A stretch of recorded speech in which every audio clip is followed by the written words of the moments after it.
Michael Burry just disclosed his portfolio.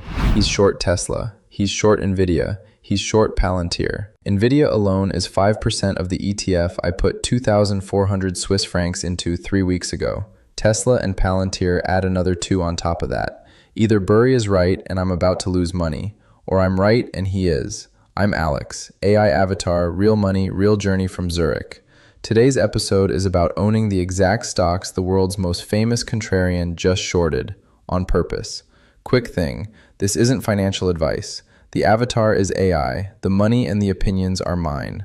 So, Burry, what's he actually doing? This isn't a pure stock picking bet, it's a flow bet. He's shorting via puts, long dated, not a naked directional call. And here's his thesis. The passive investing wave that lifted these names is about to reverse. Baby boomers are hitting 73. Forced 401k withdrawals start. The biggest passive buying cohort in history becomes forced sellers, potentially trillions in outflows. From the same indices that WRDUSWC and EXUS sit inside. Meanwhile, he's rotating long into China. Alibaba at roughly 7% of his book, JD at 6%, PayPal, Salesforce. The framework is simple: short exuberance, buy negative sentiment. The uncomfortable part? I'm the passive cohort he's betting against. My UCITS ETF holds his shorts at meaningful weight. I bought more of them on April 10th. I'll buy more again this Friday. The question isn't whether Burry's right. The question is whether that changes what I should do. And the answer to that is what this episode is about. Let's open the hood on WRDUSWC, the UBS MSCI World UCITS ETF, WRDUSWC, 1,319 companies. Most of them are small. The index is cap-weighted. The bigger the company, the bigger its share of your money. The top 10 holdings alone account for roughly 25% of the entire fund. Nvidia, 5.05%.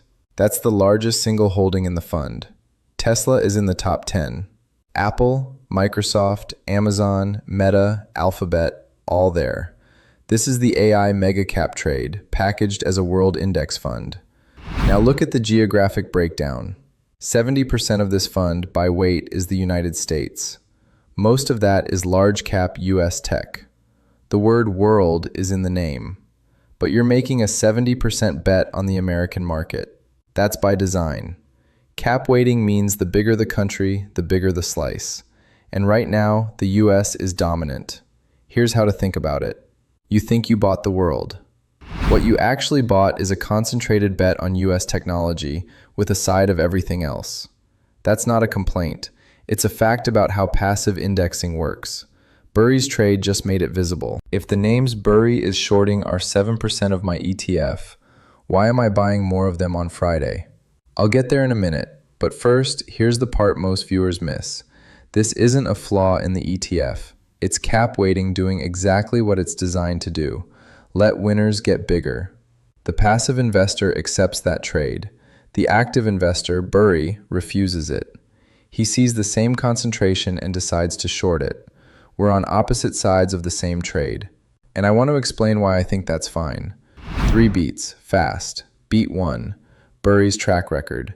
He's famous for 2 things: the 2008 housing short, the Big Short film, and betting against dot-com tech in the late 90s. Both correct, both very public. What's less discussed, the long stretches in between. He was wrong on the US tech rally for most of the 2010s, wrong on his 2021 reopening positions, wrong on India in 2023. He's not an oracle. 2 correct calls don't make a system, they make a highlight reel. Beat 2. Even if Burry is right, most investors can't profit from it. To beat the index by following Burry, you have to be right twice. Sell the mega caps before they fall. Correct. Then buy them back before they recover. Also correct. The data on this is brutal. Over 15 years, roughly 90% of active US large cap fund managers underperform a simple passive index. Not amateur investors, professional fund managers, research teams, Bloomberg terminals, full-time analysts. Most of them lose to a passive index. The average retail investor trying to time Burry's call doesn't have better odds than they do. Here's the part that should bother you, including me. What if Burry's right this time? What if this is the moment the mega caps finally crack? What does that actually do to my portfolio? Beat 3. My system already has a Burry answer. Here's the counter argument you should be making right now, and I'll say it out loud. Michael Burry called the 2008 crash. He called the dot-com short. He's one of the most famous contrarian investors alive. If he's short Tesla and Nvidia, only an idiot would keep buying the index that holds them. You're just dressing up stubbornness as discipline. That's a fair challenge. Here's my honest answer. 3 moves. First, I concede the easy part. Burry is smarter than most people about individual companies. I'm not going to argue otherwise. That's not the game I'm playing. Second, we're not playing the same game. He's running a concentrated long-short book with leverage and a 90-day horizon. I'm running a 15-year cap-weighted index strategy. Comparing our P&L is a category error. If you're playing chess and I'm playing poker, the fact that you're better at chess doesn't mean I should switch games. Third, and this is the decisive one, Burry being right is actually the best thing that could happen to my deploy score. My deploy zones are -7% from ATH for T1, -15 for T2, -25 for all in, -30 the reserve fires. If Burry's mega cap call lands, every single one of those thresholds trips, in sequence. My system was designed for his scenario. The lump sum deploys at the bottom, not at the top. The scenario that hurts me isn't a crash. It's the market grinding sideways at all-time highs forever, while the lump sum sits in cash earning nothing. That's actually the path I'm on right now. So yes, I want Burry to be right. Here's where we actually stand. WRDUSWC, the UBS MSCI World UCITS ETF in Swiss francs.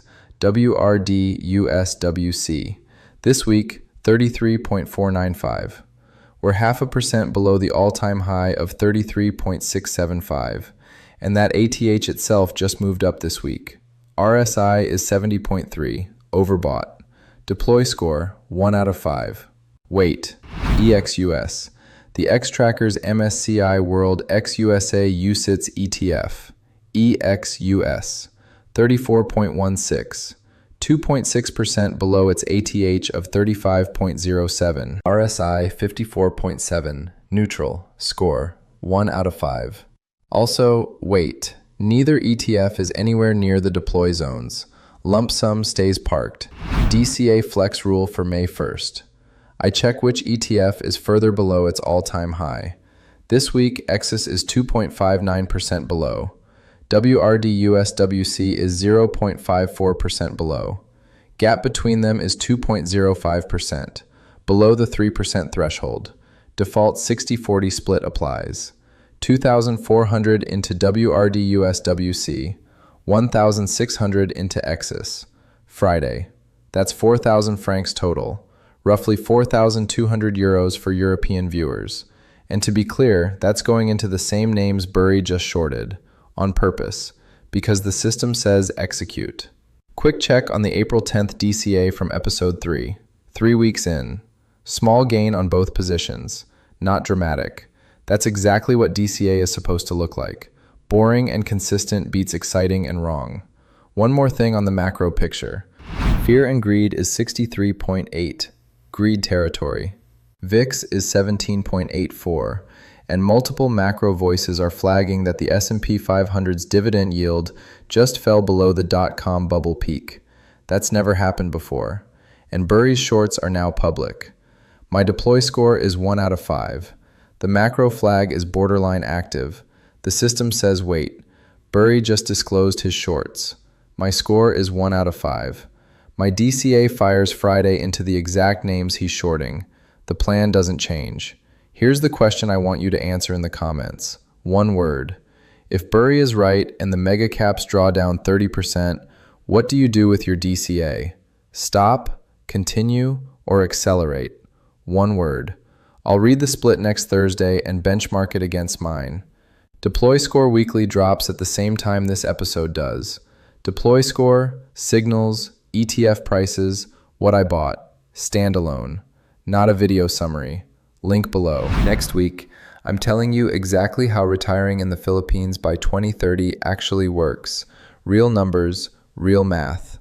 whether two ETFs can actually get someone there. This is not financial advice. See you next Thursday.